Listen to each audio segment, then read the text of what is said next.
क्या आप एक एनआईटी की सीट पक्की करना चाहते हो? हैं, ये कैसा मजाक है? वेल, मजाक नहीं, ये सीरियस बात है। ठीक है, वीडियो को पूरा देखो ताकि आपको क्लियर हो जाए कि क्या करना है, कैसे करना है, और फर्स्ट अटेम्प्ट में ही हम एक एनआईटी की सीट पक्की कैसे करें। जानना चाहते हो? स्टार्ट करते हैं वीडियो को। द थिंग इज़ कि अगर आपको ट्रस्ट इश्यूज़ हैं कि why will you trust at me, so basically I am from NIT Jamshedpur and मैंने खुद के लिए एक एनआईटी की सीट पक्की करी है। So I think maybe I am the right person to guide you. Okay, so the thing is कि यार दीदी 10 से 12 लाख लोग देंगे तो क्या वो सब लोग करेंगे? अगर फॉलो तो सबकी एनआईटी सीट पक्की हो जाएगी। तो पहले यार अगर सब फॉलो करते तो कंपटीशन हाई हो जाएगा। ठीक है, वेल अगर आप खुद सोचो कि अगर 100 जन इसको फॉलो कर रहे हैं तो खुद आप जानते हो कि यार 2 या 3 लोग ही ऐसे होंगे जो रिजल्ट देंगे। क्यों?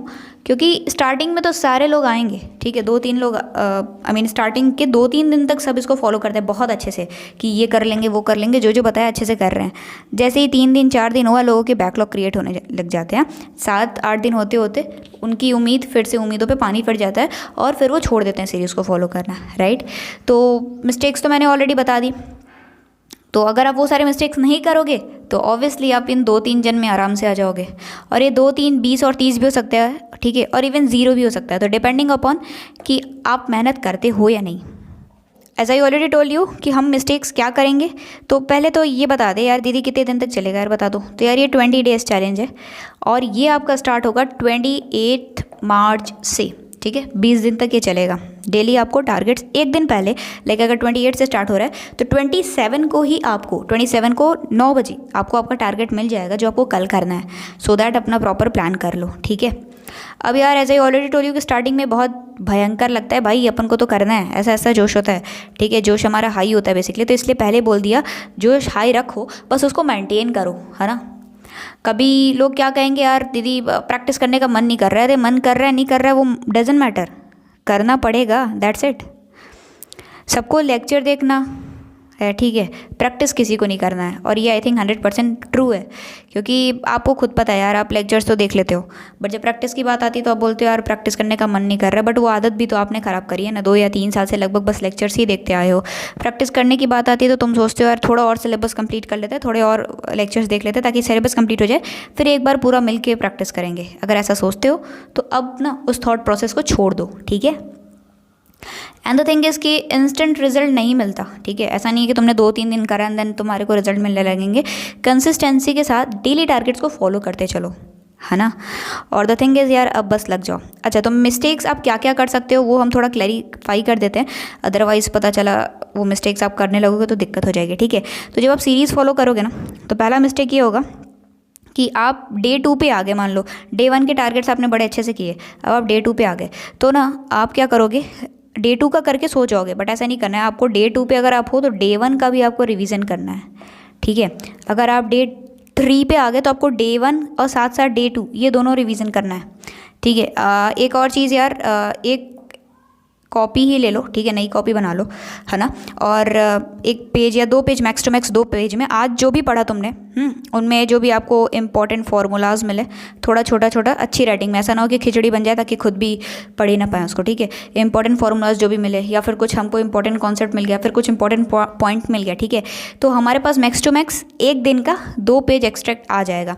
तो हमें क्या होगा, पूरा तो रिवाइज करना नहीं होगा। अगर हम डे 2 पे आ गए तो हमें डे 1 का रिवीजन करना है, तो हम क्या रिवाइज करेंगे, ये वाला पेज रिवाइज करेंगे। ठीक है, हम डे 3 पे आ गए तो अब हम डे 1 डे 2 रिवाइज करेंगे। बट क्या रिवाइज करेंगे, जो हमने उसका शॉर्ट नोट्स वाला पेज बनाया था वो रिवाइज करेंगे। ठीक है, तो फुल नोट्स के पीछे मत भागो या फिर शॉर्ट नोट्स, दूसरों के शॉर्ट नोट्स के पीछे मत भागो। अभी जैसे जैसे पढ़ते जा रहे हो उसको खुद से प्रिपेयर करते चलो। ठीक है, तो पहला प्रॉब्लम क्या होता है, हम रिविजन नहीं करते, ये मैंने बता दिया। दूसरा यार हमारा ये ना पूरा प्रैक्टिस पे ही फोकस है, न्यूमेरिकल सॉल्विंग पे ही फोकस्ड है। ठीक है, तो आई सजेस्ट यू कि वन शॉट के पीछे मत भागना। ठीक है, ज़्यादा से ज़्यादा फोकस करना कि हमें जो जो चैप्टर्स हमने सजेस्ट करे ना उसके क्वेश्चन सॉल्व करने हैं। ठीक है, अपने खुद के नोट्स रिवाइज कर लो या फिर कुछ फॉर्मूला रिवीजन कर लिया। ठीक है, अगर वो चैप्टर करा ही नहीं है कभी तो ठीक है, उसके लिए अगर मान लो अगर ईजी चैप्टर्स है तो उसका अपन वन शॉट देख सकते हैं। अगर इनऑर्गेनिक है तो उसकी अपन ने एनसीईआरटी रीड कर लिया एंड देन क्वेश्चन लगा लिए, PYQs बस। और क्वेश्चंस कहाँ से करने हैं तो PDF आपको मिल जाएगा टेलीग्राम चैनल पे, ज्वाइन कर लेना चैनल का लिंक डिस्क्रिप्शन में है। ठीक है, PYQs हमारे 19, 20, 21 के ही हमें करने हैं। ओके, तो बेसिकली एक NIT पक्का का मतलब क्या है यार? सो इट मीन्स 115+, ठीक है। अगर आप 115+ लाते हो तो आपको एक NIT पक्के से मिल जाएगी, है ना। और वही अगर आपको अच्छी NIT चाहिए तो आपको ये स्कोर बढ़ाना पड़ेगा। अगर आपको अच्छी NIT में अच्छा ब्रांच चाहिए तो ऑब्वियसली इस स्कोर को और बढ़ाना पड़ेगा, राइट। तो आप समझदार हो, समझदार को काफ़ी इशारा है, राइट। बट आई नो आपके मॉक्स में अभी मतलब मैक्सिमम लोग ऐसे होंगे, अभी कोई कमेंट करेगा अरे नहीं दीदी यार मेरे तो 100 से भी ऊपर आ रहा है, तो भाई मैं उनसे बात कर रही हूँ फिलहाल जिनके 100 के नीचे आ रहे हैं। और बहुत सारे ऐसे लोग भी होंगे जिनके 100 के ऊपर आ रहे हैं। वेरी गुड, आप अच्छा कर रहे हो, कंटिन्यू रखो उसको, ठीक है। तो बहुत सारे मैक्सिमम स्टूडेंट्स के 100 के नीचे आ रहे होंगे। क्यों? क्योंकि रीज़न यही यार, आपने प्रैक्टिस नहीं करी, आपने रिवीजन नहीं करा, बस लेक्चर देखते गए, राइट। अगर ऐसा है तो कमेंट करके बताओ कि हाँ यार ये मिस्टेक्स करा है, या कमेंट करके आप बताओ कि आपने क्या क्या मिस्टेक्स करे हैं पिछले 2-3 साल में। और कमेंट करने के बाद ना उसका स्क्रीनशॉट ले लो कि यार ठीक है, ये स्क्रीनशॉट अपना DP लगा दो या फिर बेसिकली अपने वॉलपेपर लगा दो कि अब कुछ भी हो जाए ये मिस्टेक्स हमें दोबारा से रिपीट नहीं करना है। अगले 20 दिन तो बस एकदम लग जाना है अब, ठीक है। सो या हम इस चैलेंज में क्या टारगेट कर रहे हैं, तो हम न्यूमेरिकल प्रैक्टिस को टारगेट कर रहे हैं बेसिकली, एंड रिवीजन को। हम वन शॉट को टारगेट नहीं कर रहे हैं, हम सिलेबस कंप्लीशन को टारगेट नहीं कर रहे हैं, हम न्यूमेरिकल प्रैक्टिस को टारगेट कर रहे हैं। और इसमें ना मैंने जो चैप्टर सेलेक्ट किए हैं वो आपके ऐसे चैप्टर्स हैं, अगर वो चैप्टर आपने पढ़ा भी नहीं है ना तो वो चैप्टर की आपने 1 घंटे में थ्योरी करी, है ना। और उसके बाद अगर वो हमारा केमिस्ट्री का है तो आपने उसकी NCERT पढ़ ली, बस उतना आपके लिए इनफ है। अब अगर आप PYQ लगाओगे ना तो आपको उसके बाहर का कुछ नहीं मिलेगा। बट ये चैप्टर्स ऐसे हैं जो कि थोड़े ज़्यादा थ्योरेटिकल हैं, तो आपको रिमेंबर करना होगा, ठीक है। और रिमेंबर करने के लिए क्या होगा, आपको ज़्यादा से ज़्यादा रिवीजन करना होगा। तो मेक श्योर करो कि आप रिवीजन करते रहना, रिवीजन के साथ मजाक मत करना, क्योंकि आपने स्टार्टिंग के 5 दिन बहुत मेहनत कर दी, ठीक है, बट आप रिवीजन नहीं कर रहे हो पुराना, तो आपको पुराना मेहनत भी बेकार ही है ना। Starting from 28 March, as I already told you, हमारा ये चैलेंज स्टार्ट हो रहा है 28 मार्च से, ओके। और 1 दिन पहले ही आपको आपके टारगेट्स मिल जाएंगे। फॉर एग्जांपल अगर 28 मार्च को हमारा फर्स्ट डे होगा तो आपको टारगेट 27 मार्च को रात में 9 बजे मिल जाएगा, ठीक है, okay. It's a 20 days challenge, as I already told you कि ये पूरा आपका 20 दिन का चैलेंज है, ठीक है। Will target easy kill chapters first, ठीक है। हम ऐसे चैप्टर्स को पहले टारगेट करेंगे जो हमारे ऐसे हैं ना कि हमने उनकी थ्योरी पढ़ी और क्वेश्चंस लगा लिया 25-30, बस उससे ऊपर कंसेप्ट कहीं नहीं जाने वाला। तो हम ना उन चैप्टर्स को टारगेट करेंगे और हम उन चैप्टर्स को टारगेट करके हम 115+ लाने की पूरी कोशिश करेंगे। टारगेट विल बी डूएबल, इसका मतलब ये है कि यार पहले ना मैंने 30 डेज़ का एक चैलेंज चलाया था, अगर शायद आपको पता हो, ठीक है। तो उसमें क्या हुआ कि मैंने ये सोच के उसमें टारगेट्स दिए थे कि एटलीस्ट आपने थ्योरीज और नोट्स प्रिपेयर करी होंगी। So as per the target आपको अपना नोट्स 1 घंटे में रिवाइज करना है एंड 2 से 3 घंटे प्रैक्टिस करनी है। दिस वाज जो कि मैंने सोचा था, ठीक। बट हुआ कुछ यूँ कि यार मैक्सिमम पीपल ऐसे थे ना जिन्होंने आप समझो कंसेप्ट या इवन थ्योरेटिकल पार्ट भी नहीं करे थे अच्छे से। सो देवर लाइक ये चैप्टर कहाँ से करूँ, देन उनको वन शॉट सजेस्ट करो। बट इवन क्योंकि अगर आपने चैप्टर सही से करा नहीं है तो वन शॉट कुछ नहीं कर सकता, है ना। इसलिए अगर वो बड़े चैप्टर्स हैं तो वहाँ पे आप वन शॉट से कुछ नहीं कर सकते, राइट। इसलिए ये जो टारगेट है या ये जो चैलेंज है इसमें हम वो चैप्टर्स को टारगेट कर रहे हैं जो हमारी ईजी किल हैं। मतलब अगर हमने उनकी 1 आवर की थ्योरी या 1 आवर का वन शॉट देखा, फॉर एग्जांपल अगर हम लॉजिक गेट कर रहे हैं, ठीक है, तो लॉजिक गेट का क्या सीन है कि अगर हमने सिर्फ इसका एक 1 आवर का वन शॉट देखा, now we are good to go. हमें पता है कि यार ये चीज़ें उसको होती हैं, ठीक है। हमने 30 मिनट्स रिवाइज करा, हम PYQs कर लेंगे 25-30 PYQs जो भी आए हुए हैं, हमारे क्वेश्चंस भी लग जाएंगे और उससे बाहर का कॉन्सेप्ट शायद ही आए। तो ये मेन हमारा फोकस है कि हम वो चैप्टर्स एटलीस्ट कर लें जो जिनके क्वेश्चंस ना PYQs बेस्ड आते हैं और जिनके कंसेप्ट बहुत लिमिटेड हैं, जो ईजी हैं, ठीक है। तो आप बोलोगे यार दीदी ऑलरेडी बहुत सारे लोगों ने ईजी किल बता दिए हैं और हमने ईजी किल चैप्टर्स तो कर रखे हैं बट फिर भी नंबर नहीं आते। तो मेरे भाई और मेरी बहन, ट्राई टू अंडरस्टैंड कि तुमने ईजी किल करा है बट क्या तुमने प्रैक्टिस करी है। ईजी किल ने तुम्ही को किल कर दिया, सॉरी तुम्हारे टाइम को किल कर दिया। क्यों?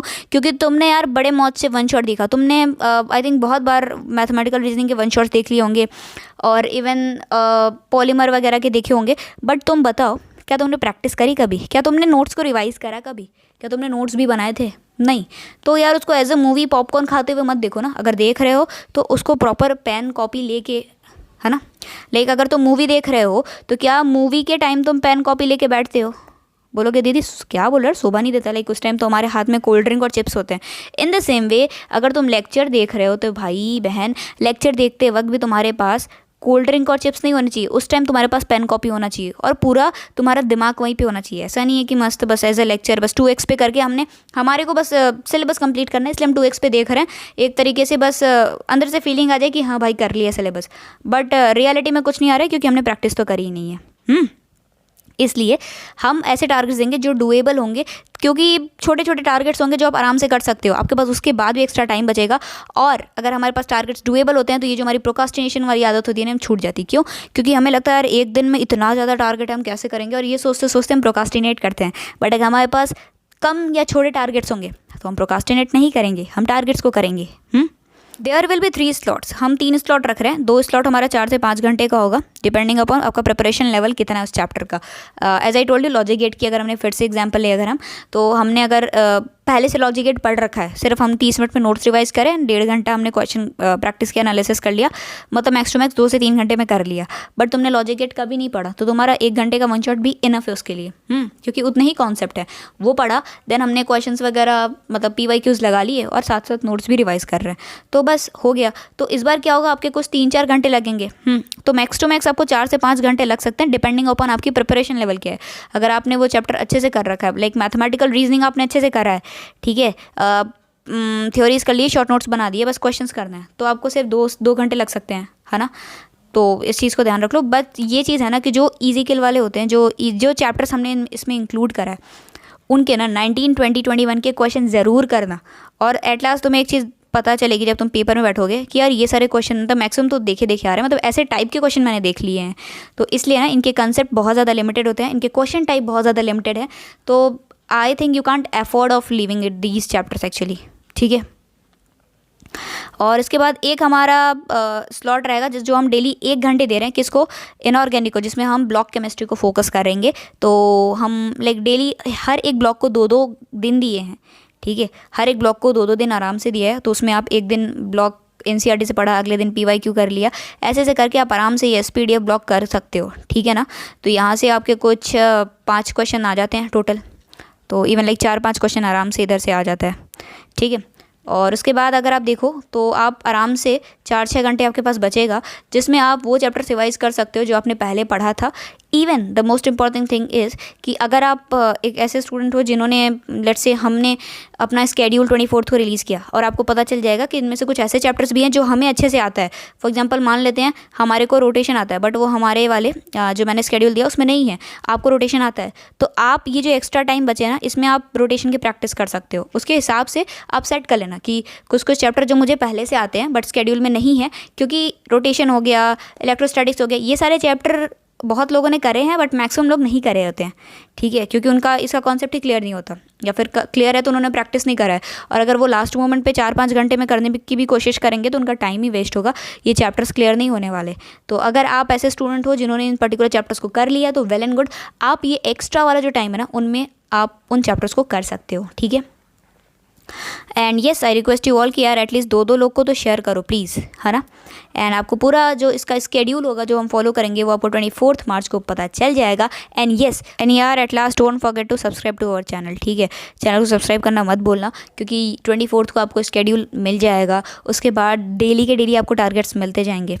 और अगर आप ऐसे इंसान हो जिसको जानना है कि हमारे पास जो भी टाइम बचे हैं, लाइक लेट्स से अगर हम 20 दिन का लेते हैं टारगेट, तो 20 दिन में हम इनऑर्गेनिक अच्छे से कैसे करें, या अगर आप ये पूछना चाहते हो कि 20 दिन में हम पूरा सिलेबस कैसे रिवाइज करें, मतलब अगर हम डेली का 2-2 घंटे दे रहे हैं तो हम कैसे रिवाइज करें, तो अगर ऐसा भी है तो आप चैनल को सब्सक्राइब कर दो, क्योंकि इन दोनों टॉपिक पे भी हमारे वीडियोस आने वाले हैं जल्द ही। Okay, and thank you so much for watching this video, bye.